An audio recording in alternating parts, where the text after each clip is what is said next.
Welcome back to the channel. We're going to continue working on our 2020 Honda CRV. Last time we got it all apart. Now it's time to clamp it up to the frame rack and start pulling on it and see what we need to replace. And we do have some parts, so hopefully we can get most of those on today. To get our clamps mounted up to the frame rack, we drop them in the center and then slide them in the channel out to about where they're going to go to clamp onto the car. There is a trick to getting them to slide a little easier, but I'm not going to tell you what it is because the pizza girl does occasionally watch my videos and she doesn't know the trick, and it's really funny to watch her struggle. And the off chance that she ever does this again, because I laugh while she struggles. It also helps when the channel isn't all full of Bondo dust and rust and corruption and everything else you find in Illinois.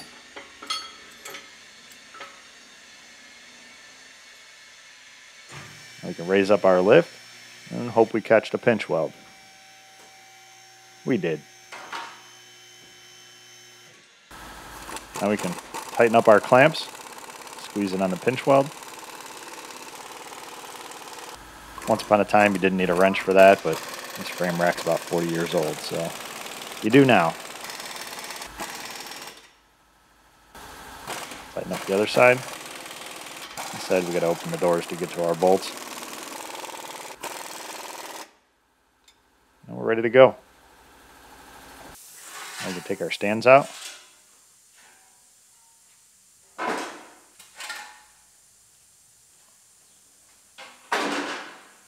And lower it down.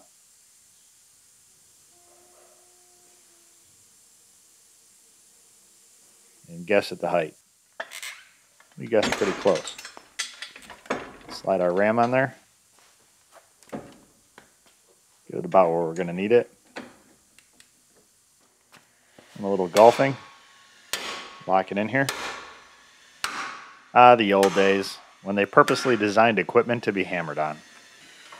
Now with our car clamped up and our ram locked in, we can start pulling.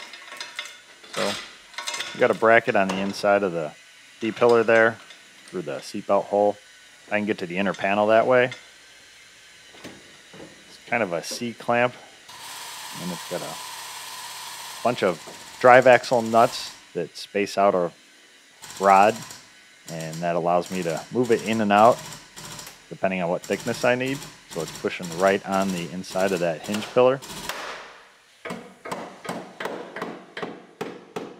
So with a little tension on there, we're going to hammer out the inside panel. And then we'll hammer out the outside panel. The back was rolled in, the front was pulled out. So we're trying to flatten it out a little bit. Now we need to move it, because it was in the way of what I needed to hit. There's actually three pieces here. There's an outer panel, there's the inner pillar, and then there's an inside panel. And I'm trying to straighten the inside panel because it is repairable and savable. It doesn't have any kinks in it. It just got a little bit of a bend in it. So we're taking that out right now. It's the inner pillar that's actually high strength steel that's not repairable. So everything around it is. Unfortunately, we have to remove everything around it to get to it. So we're going to straighten everything out in the meantime, including the part we're going to be replacing. Now we're going to pull the front of it out a little bit.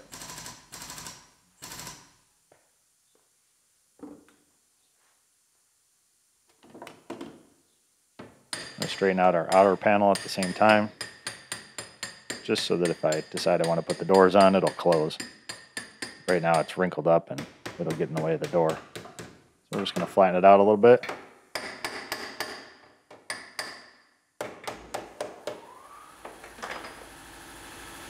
And we'll take a look inside and see what we've done.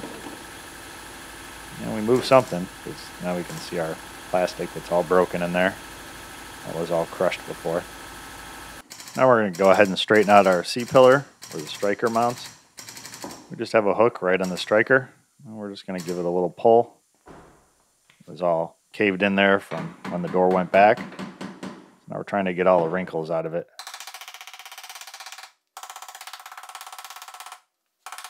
Tap them out of there. Definitely don't want any body filler around that lock, because over time when you're slamming the door, It does have a tendency to crack, so we're going to keep it to a minimum. Now we're going to take this outer panel off, so we're just going to grind out all of our spot welds using our die grinder, because I refuse to give in to the tool experts and use the belt sander. But the real reason I use a die grinder is I'm poor, can't afford the belts for the belt sander. The die grinding discs are way cheaper and just as fast, if not faster. So that's what we're going to do. And you definitely don't want to drill these spot welds out, because this is high strength steel and it eats through drill bits. Drilling Hondas is not fun, so you only drill when you have to. And right now I don't have to. So we ground through. We'll use our breaker to break all these loose. And we'll use the wrong hammer. Tool experts are having a hard time today.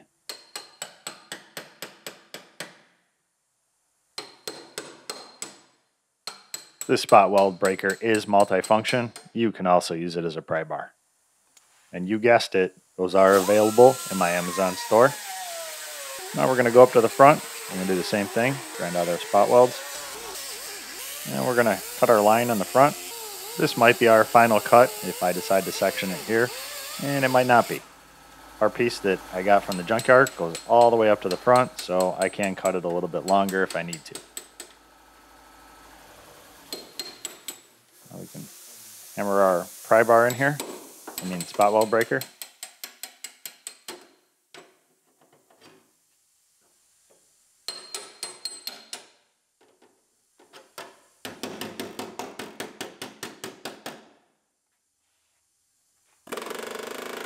And now we're just going to use our favorite tool to cut our line across the top. You don't have to worry about anything inside. And it's a lot easier than cutting it with the die grinder. I'm not sure exactly where I'm putting this in just yet. So this definitely won't be our final cut. Use the breaker to cut right through it.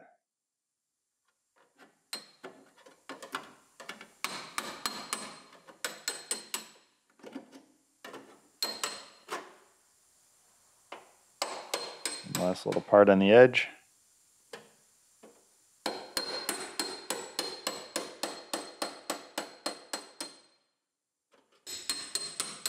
And now we're going to rip our foam out of there.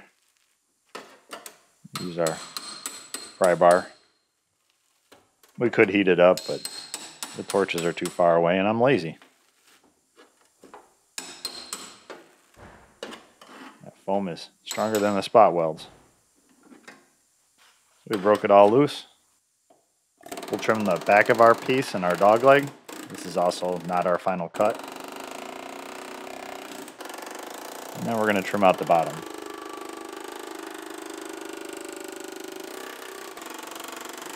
There's a bunch of spot welds across the bottom. And I don't feel like drilling those out just yet. We'll put it off. We're just going to get the part that we need out of our way.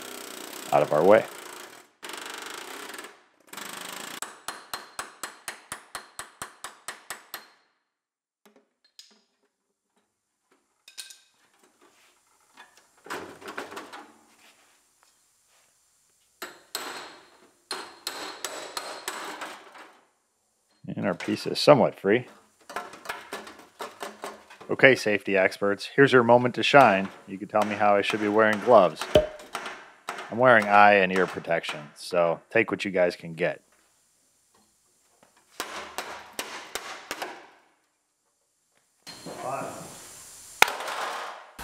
Now we're going to go ahead and pull our wheel and tire off. It's actually kind of heavy, considering it is a Honda. We needed that out of the way so that we can get our wheel opening molding off and our fender liner. Pull all of our screws out of it and then start popping out all of our little push pins. And there's quite a few of them. Really wanted to make sure that this fender liner wasn't coming out of here.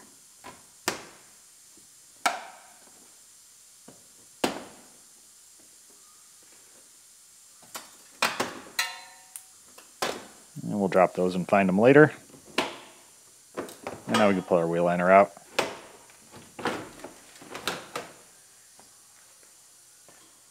We can reach in behind it, squeeze the little tabs for the back of the wheel opening molding. They're just plastic. If you pull on them, they will break. So we're going to take our time and release them. There's really nothing wrong with that molding, so we might have to reuse it. Little wiggle and pull it out of its clips. You pop right out of the fender. And until you get to the bottom. And then they don't. We're going to have to reach behind it and do it the hard way.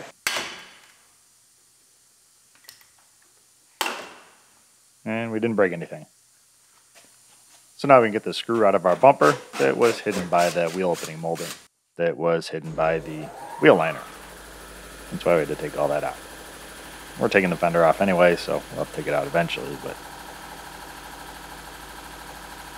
So our usual wiggle and pull is not taking this bumper out of its little clips. And rather than getting violent and just tearing it off of there and ripping the tabs off the bumper, we're going to reach in there with a pick and push down on the tab and up on the bumper tab a little bit just to unclip it. If we take our time here and don't destroy those clips, when we go to put it back together, it'll just take one hit with the bumper installation tool and it'll snap in and stay in like it's supposed to. If we go tearing tabs off, we have either more stuff to repair or a bumper that's just going to be flopping in the breeze after we put it back on. So we're going to take our time here. Almost. I think there's 3 in there. And not one of them wanted to come out like they were supposed to. Okay, we're out of there. Then we can pull our closeout panel off. Just a bunch of little push pins. Okay, a lot of little push pins. Kind of went overboard on these.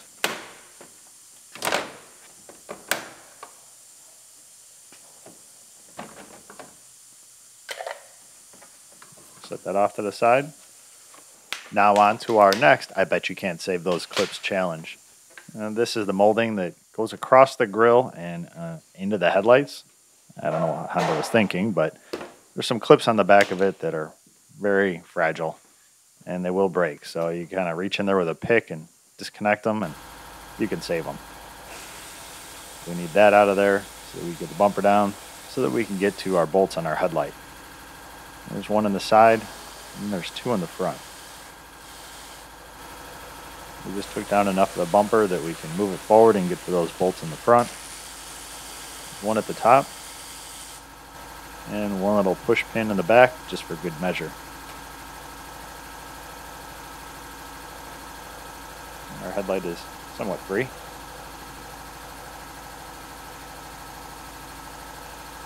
Flip it over and we'll get to our plug that we need a pick for because there's sand or something in there and the tab wouldn't release. So now we're going to go put this light somewhere safe, or what is also known as far away from me. Now we can pull off this little molding on the back of our fender. We'll use our spot weld breaker / pry bar. Just got a couple little push-in clips. We'll wiggle and pull and pry it out and it pops out of there. Now we can start unbolting our fender. 1 bolt in the front behind the bumper, 1 at the bottom, 1 behind where the cowl screen extension used to be, and 1 behind the molding we just took off. 1 more under the hood. And our fender is kind of glued in there. We'll just wiggle it out of there. And pull out this liner.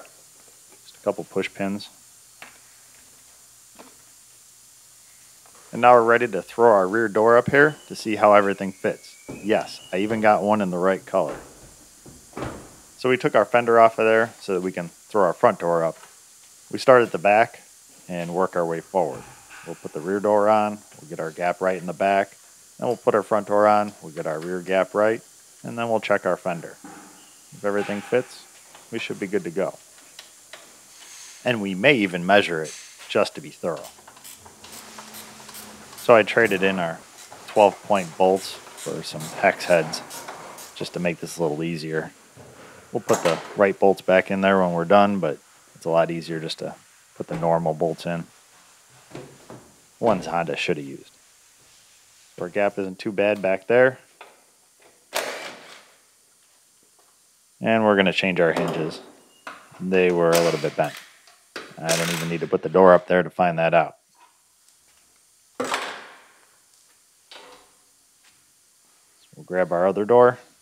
This one was not the right color.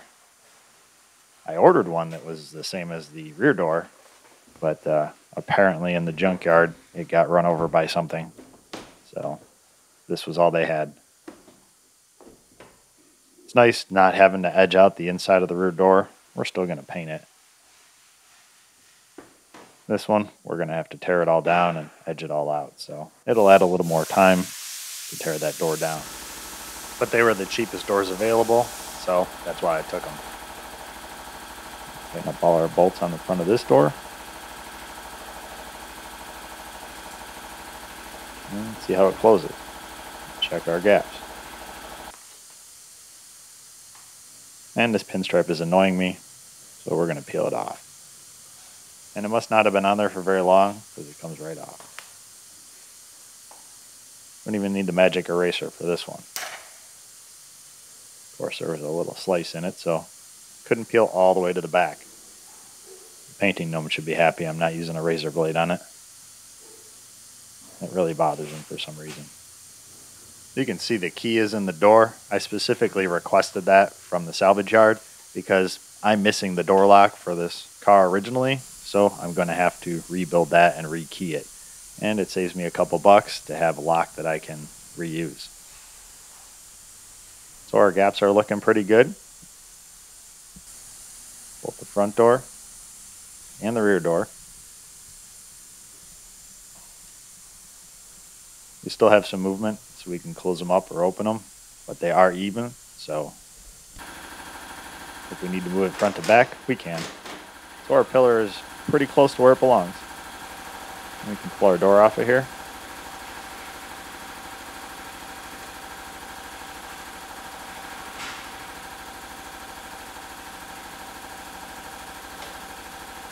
Unlatch it. And we'll go set that off to the side. Now we can pull our striker out.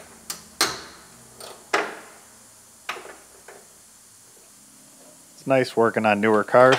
You don't even need tools. Just break the bolts loose and then spin them out by hand. I would go get the impact to take these out, but I've destroyed so many torque sockets lately and decided to give this one a break. So we put our tape line on there. That's where we're going to cut this piece. This could be our final cut. Not sure. Depends on what the inside of that pillar looks like. I'm not going to be able to cut in the very corners because our die grinding disc is a little bit too big. We'll cut the edges and we'll leave our corners. Then we'll start grinding out our spot welds. And while we're grinding out our spot welds, we're also making our die grinding disc a little bit smaller so we can get right in those little corners without cutting into that panel that's underneath. And then we'll finish grinding out the rest of our spot welds. Now that I've proven I do have a real breaker, we're going to use our custom breaker, our painter's 5-in-1 tool, which is now a 6-in-1 tool. It's a little bit thinner. We can get in there a little easier, so that's why I chose to use it. Break all of our spot welds loose. You can also pry with this one too. So I guess it's like a 7-in-1 tool. You can also hammer with it. 8-in-1. I honestly couldn't tell you what the 5 original uses for this tool are, but I can tell you what I'm going to use it for. Whatever I want. Like continuing to remove this piece.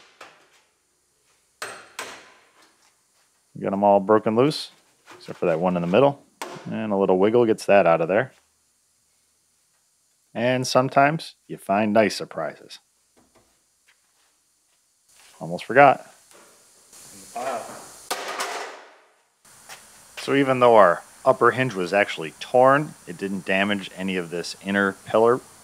So instead of having to replace the whole thing, it is sectioned right here. So we'll just drill out these spot welds here, and then we'll just change the bottom section that's damaged. Even though our door fits okay, we don't want to straighten that anymore because it is high strength steel and it's against the rules. And we also don't want to leave it in there because we did straighten it and it will not act the same in the next crash. So we're just going to grind all of our spot welds to get it out of here.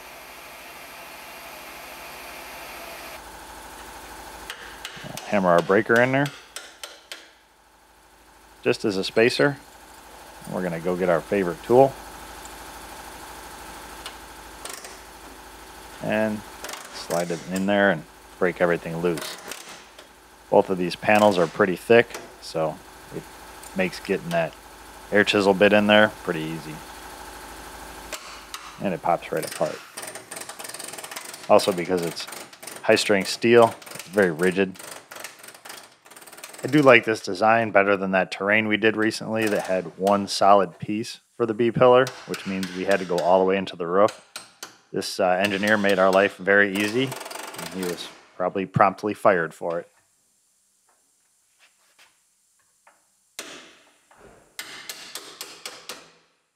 We'll work our way up the inside of the rear door.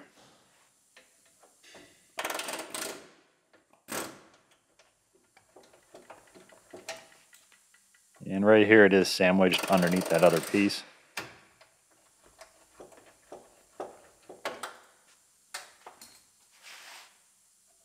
So the bottom of it's out. The breaker's not. And now the fun part. We have to drill through these to get that piece out from the inside. Can't just grind them out because the panel on the top we're saving. So we do have to drill them. Now that we have all of our spot welds drilled out of there, we could take our breaker and hammer it up there, or even use our 201 painter's tool. But it's a lot easier if we just take our air chisel and we hit directly on the panel, and we use the vibration from the air chisel to break all those spot welds loose. We're not actually trying to cut into anything, we're just trying to literally shake it loose.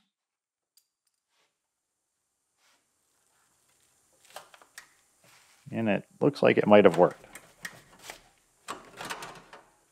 We're good. I'll just pull our foam out of here.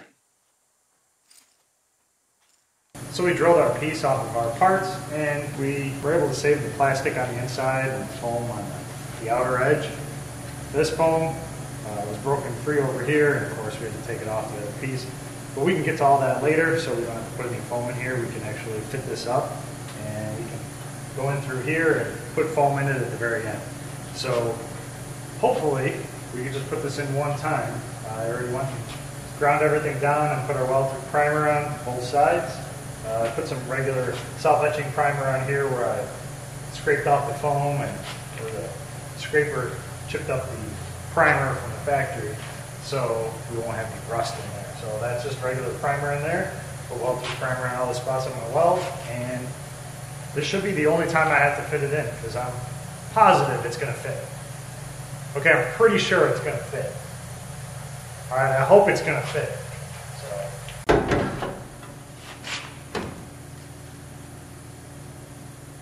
We'll use our lower B-pillar adjustment tool to get it lined up.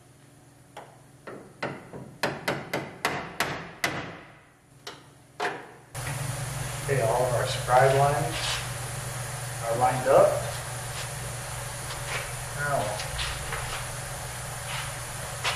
see how our measurements are. I took some measurements off the other one.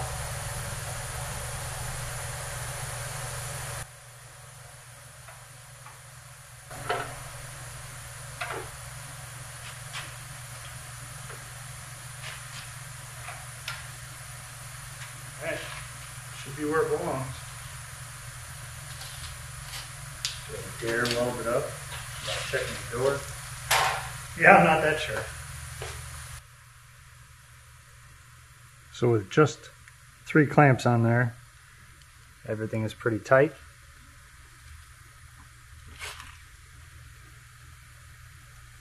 See our scribe line inside there. So I'm not going to totally weld it up. I'm just going to tack in the 4 corners. That way we can put the door up there and test fit it. I need to get the clamps out of the way. If it's in the wrong spot, well, we're just going to have to drill out our welds, but hopefully it'll be where it belongs. We're going to throw our door up there. We did put our door gasket in there to make sure that we get a good seal. You want to fit it with the door gasket, because if you fit it and it's not in there and something's in the wrong spot, when we put the gasket in later after it's painted, that's a bad time to find out the door doesn't fit right. So we latch the back of our door. We'll throw the bolts in the front. So we'll move the door around about where it belongs. I just keep using the old paint marks that are in the hinges from where it was on the original car. It's getting me pretty close, so swing our ram out of the way. Hopefully not into the side of the car. Throw a blanket in the car. Take a nap later. And see how our door closes. We don't have any striker in there, but we can hold it closed.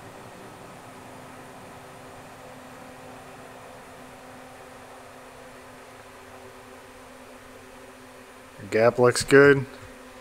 The back door is in a little bit too far, but that's because we don't have that outer panel on there.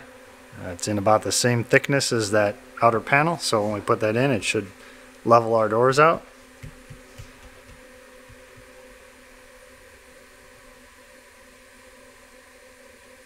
So now I'm gonna take it off the frame rack and put it on its wheels before we go any further. Now the reason I want to put it on its wheels before I go any further is if there's any deflection in the body from the clamps being in the center and the weight hanging off the end, I want to make sure that that's gone. So when it's on all 4 wheels, if it's going to fold back together, it does, and then I can weld everything up, and when it's on its wheels, everything will look right. We don't want to line everything up now, weld it all together, then put it on its wheels and our gaps are off. So it's better to try it this way. We shouldn't need it on the frame rack anymore, so we can just unclamp it all.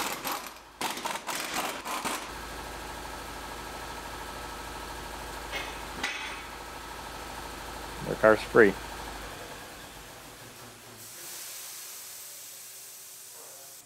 I'll slide our clamps off.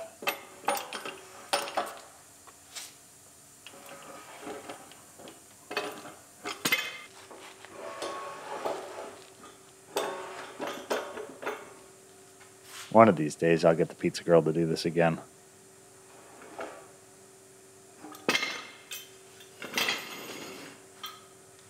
So it's back on its wheels and our gaps didn't change at all, but this door does hang a little bit, which is normal. There's a little bit of adjustment, so we got more than enough in our hinges, so I'm not worried about that. So next thing we got to do is pull our door off and weld that inner piece up, and then we'll fit our outer piece. But we're going to do all that next time. That's enough for today. So thanks for watching, and I'll see you soon.